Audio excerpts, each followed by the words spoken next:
Assalamualaikum warahmatullahi wabarakatuh. Di sini saya akan menjelaskan mengenai pendekatan, strategi, metode, dan teknik pembelajaran IPS di MI atau SD. Sebelum masuk ke materi, alangkah lebih baiknya kalau kita berkenalan terlebih dahulu.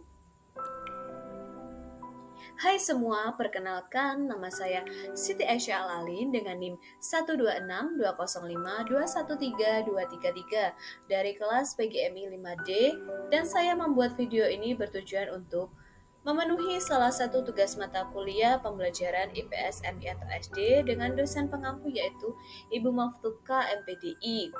Pada materi pendekatan, strategi, metode, dan teknik pembelajaran IPS MI atau SD, saya membaginya ke dalam 4 submateri. Langsung saja kita masuk ke submateri yang pertama, yaitu ada pendekatan pembelajaran IPS MI atau SD. Pendekatan dalam pembelajaran IPS merujuk pada cara atau strategi yang digunakan oleh pendidik atau guru untuk mengajar materi IPS kepada peserta didik.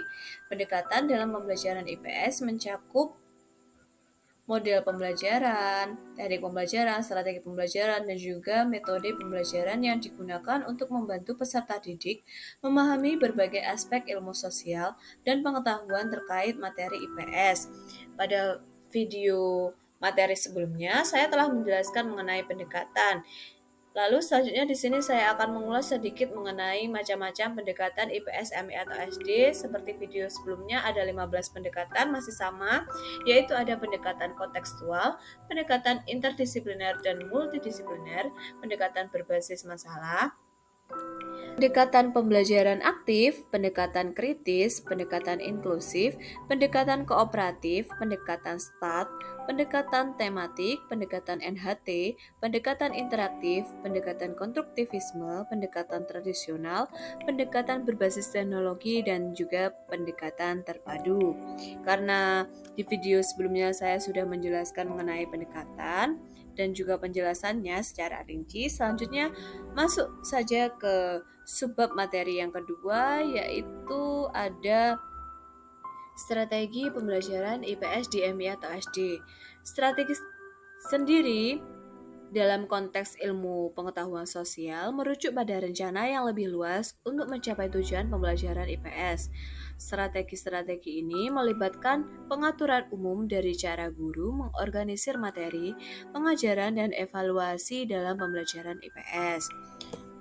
Berikut adalah beberapa macam strategi pembelajaran IPS yang umum digunakan beserta pendekatannya. Di sini ada 6, yaitu yang pertama yaitu ada pembelajaran berbasis proyek atau biasa disebut dengan Project Based Learning, disingkat PBL, yang mana pada strategi pembelajaran Project Based Learning, siswa belajar melalui proyek atau tugas yang menuntut mereka untuk menciptakan sesuatu atau memecahkan masalah nyata. Contoh penerapannya yaitu siswa dapat melakukan proyek penelitian tentang sejarah lokal daerah mereka, menganalisis data demografi, dan membuat presentasi atau laporan untuk menggambarkan perubahan sepanjang waktu. Yang kedua yaitu ada pembelajaran berbasis masalah atau biasa dikenal dengan problem based learning dan juga disingkat dengan PBL sama seperti sebelumnya. Namun pada PBL yang ini, strategi ini melibatkan siswa dalam memecahkan masalah yang menekankan penelitian mandiri, analisis masalah, dan pengembangan solusi. Contoh penerapannya, siswa dapat diberikan masalah sosial seperti perubahan iklim dan diminta untuk menyelidiki penyebabnya, dampaknya, dan juga mencari solusi berdasarkan pengetahuan IPS yang telah dimiliki sebelumnya. Yang ketiga yaitu ada pembelajaran kooperatif atau cooperative learning. Pada strategi pembelajaran ini, siswa bekerja sama dalam kelompok-kelompok kecil untuk mencapai tujuan bersama. Tujuannya misalnya ada mempromosikan kolaborasi, komunikasi, dan juga pemahaman sosial. Untuk contoh penerapannya, siswa dapat bekerja dalam kelompok untuk menganalisis konflik sosial sejarah dan mencari tahu bagaimana konflik tersebut dapat dihindari atau diselesaikan. Yang keempat yaitu ada strategi pembelajaran berbasis inquiry atau inquiry based learning. di mana siswa diajak untuk bertanya, meneliti, dan mengeksplorasi topik IPS yang lebih mendalam melalui pertanyaan dan eksperimen tentang suatu topik tertentu.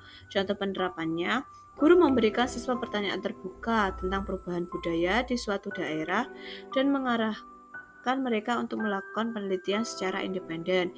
Yang kelima yaitu ada pembelajaran berbasis kasus atau case-based learning, yang mana siswa mempelajari konsep IPS melalui studi kasus atau skenario yang mencerminkan situasi di dunia nyata. Contoh penerapannya, guru mempelajari kasus tentang konflik etnis di suatu negara dan meminta siswa untuk menganalisis akar penyebab konflik serta dampaknya, mungkin juga bisa solusi yang bisa diberikan oleh siswa. Dan yang terakhir yaitu ada pembelajaran berbasis teknologi atau teknologi asset learning, yang mana pada strategi pembelajaran ini, guru mengintegrasikan teknologi seperti komputer, perangkat mobil atau HP, dan juga perangkat lunak pendidikan untuk memfasilitasi pembelajaran IPS. Contohnya, siswa dapat menggunakan internet untuk mengakses sumber daya digital seperti video, peta interaktif, video pembelajaran, atau basis data yang lain untuk mendukung pembelajaran mereka tentang topik tertentu yang diangkat oleh guru pada mata pelajaran IPS. Setiap strategi pembelajaran IPS tentunya memiliki kelebihan dan kekurangan yang cocok untuk situasi pembelajaran yang berbeda. Guru harus memilih strategi yang sesuai dengan tujuan pembelajaran mereka, gaya pengajaran siswa yang digunakan, dan sumber daya, sarana, dan prasarana yang tersedia. Kombinasi berbagai strategi juga dapat meningkatkan pengalaman pembelajaran siswa dalam mata pelajaran IPS. Langsung saja masuk ke subbab yang berikutnya, yaitu ada metode pembelajaran IPS di MI atau SD.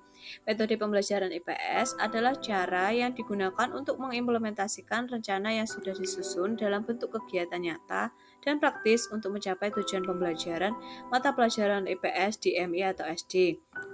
Di sini ada beberapa metode yang sering digunakan dalam pembelajaran IPS MI atau SD.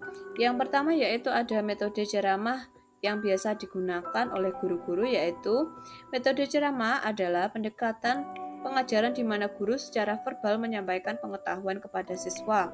Guru berperan sebagai sumber informasi utama, sementara siswa mendengarkan dan mencatat. Di mana di sini siswa itu bertindak sebagai pasif ya. Untuk metode ini cocok untuk menyampaikan materi yang kompleks atau konsep teoritis. Selanjutnya yaitu ada metode diskusi kelompok.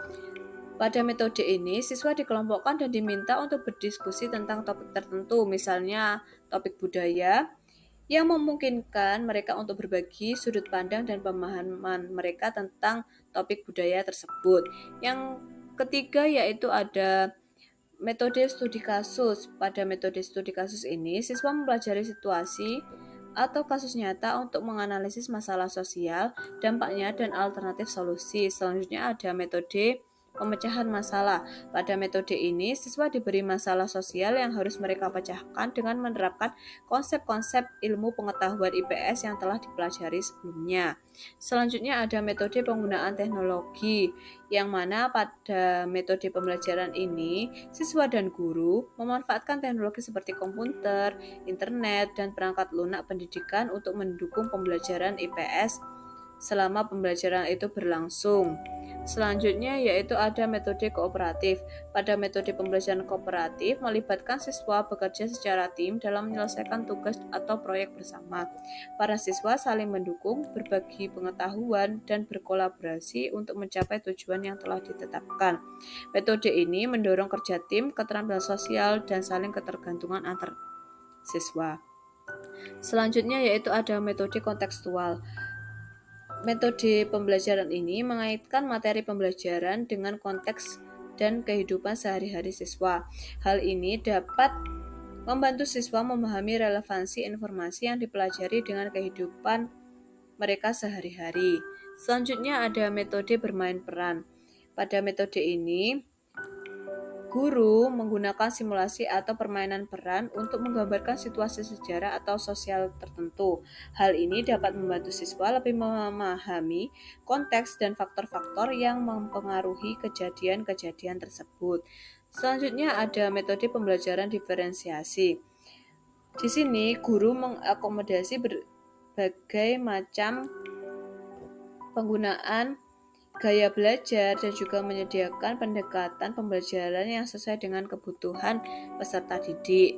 Dan yang terakhir ada metode observasi dan kunjungan lapangan, yang mana metode ini guru mengadakan kunjungan ke tempat-tempat bersejarah seperti museum atau lokasi lain yang relevan dengan topik IPS yang tengah dipelajari. Hal ini dapat memberikan pengalaman secara langsung dan memperkaya pemahaman siswa secara langsung. Lanjut masuk ke subbab yang terakhir, yaitu ada teknik pembelajaran IPS, MI atau SD. Teknik pembelajaran merupakan langkah-langkah atau tindakan yang digunakan oleh guru untuk mengimplementasikan metode dan pendekatan dalam kelas saat kegiatan pembelajaran berlangsung.